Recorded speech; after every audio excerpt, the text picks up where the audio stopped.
How to quickly and easily delete contacts on Viber. If you need to clean up your contact list or just want to remove someone, this guide will help you do it in no time. So let's get started.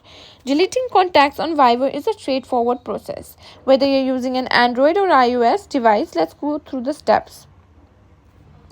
First, open the Viber app on your phone.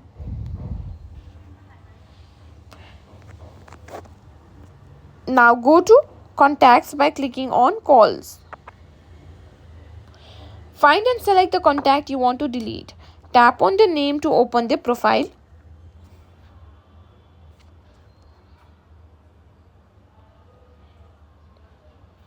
Now click on the Edit button. Now here you can see you can block this contact or delete this contact.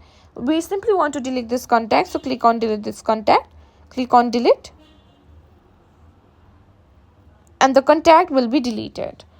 And this is as simple as it. You've successfully deleted a contact from Viber.